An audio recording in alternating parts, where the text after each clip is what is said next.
Ako si Ivy at ito ang ganap ng araw ko. Habang naglalakad kami ni Shani patungo sa gate, napagplanuhan namin na pupunta ng 7-Eleven. Kaya nang makarating ako sa bahay, agad ako nagbihis, nagsuklay, nagpulbos. Para kahit papano, hindi man haggard tignan. Tapos nang mag-ayos si ate girl nyo. Kaya, let's go! Lalabas na tayo sa kwarto.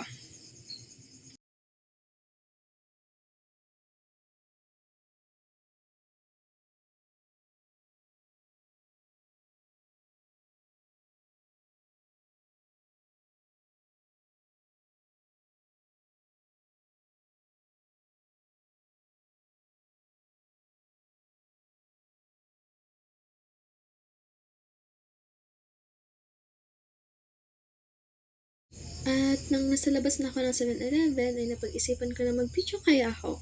Pumunta muna ako sa gilid at umupo habang hinihintay yung kaibigan ko, na si Shani. At nang dumating na siya, ay agad kaming pumasok sa loob para bumili ng aming makakain at maiinom.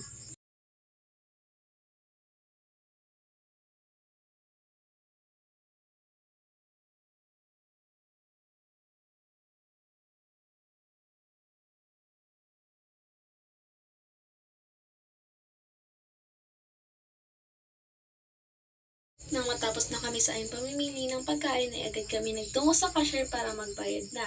At dyan ay nagtatanong pa si Shani kung ibabalot pa ba o hindi na. At ang sinabi ko ay hindi na dahil kakainin rin naman agad namin. At dito naman ay patungo kami sa Isay Lechon para bumili ng siomai. Habang naglalakad kami patungo sa Isay Lechon para bumili ng siomai ay nag-uusap muna kaming dalawa.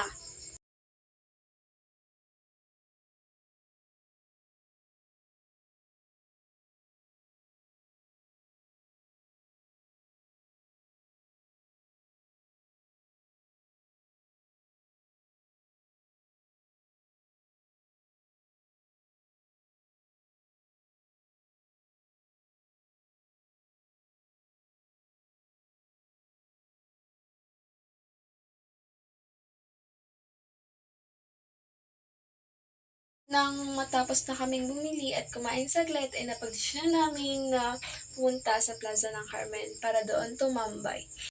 Hindi ko na na-videohan ang pagpunta namin sa plaza dahil may mga dala-dala kaming pagkain.